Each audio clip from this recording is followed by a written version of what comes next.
And in this video we're going to be talking about the Nether. And it's an entirely new dimension, which is why it has so much lore. But today we're not going to be exploring the creation of the Nether or really even the Nether itself. We're going to be exploring its inhabitants. One of the most unique and devastating mobs to Minecraft is the Wither Skeleton, the key to summoning the Wither boss and a host unto itself. Inflicting the withering effect as their primary form of damage, Wither Skeletons roam the halls of long-abandoned Nether fortresses with an insatiable desire to fight.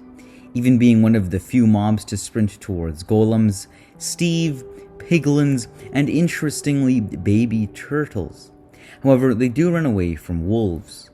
The Withering attack is a fatal damage type that acts like poison, but unlike it, it kills.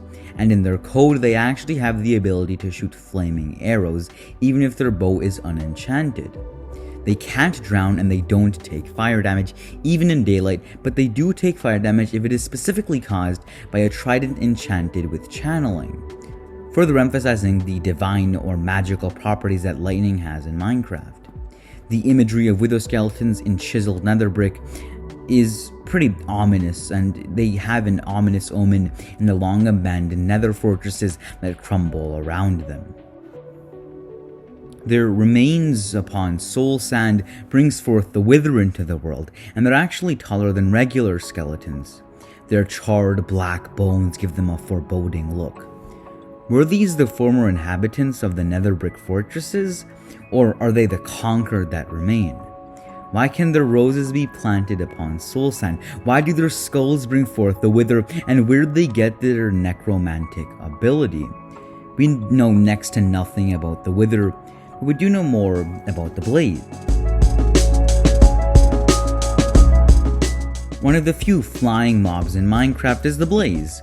The ferocious flaming fighter fortifies fortresses, fending off foes for fun. Holy crap, that's a lot of F's. Now, in terms of lore, the Blaze holds an interesting place. A relatively simple design, Jeb notes. When creating the Blaze, the goal was to give off a magical elemental feeling, and so their design reflects this, as they have an elemental core surrounded by rotating rods of containment. Blaze don't even have eyes, or rather the eyes that Blaze do have are not how they see. Those are added for, quote, personality, and according to the developer notes, the Blaze tracks entities and Steve even through walls. Blaze present a very interesting proposition. Are they golems? I mean, they're intelligent enough to pattern their attacks. If line of sight is broken in the middle of its volley, the Blaze suspends the remainder of its volley until line of sight returns. Their mechanics are motivated for protection of the nether fortresses, which is also the only place they can be found, and they maintain a hive mind that reaches outwards of 48 blocks. So if one is attacked, then the others come to its aid. What's more, however, is the fact that they hold one of the most important items in the whole game. The Blaze Rod holds the key to the sealed end realm, alchemy, and chests that reach across space and time. Blaze rods clearly have a long-standing past and a history as an ingredient in Minecraft's world, and they can actually be found in a variety of places in the overworld today.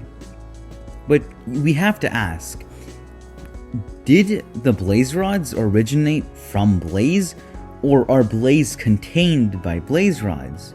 And how did elementals wind up protecting these abandoned fortresses for eternity?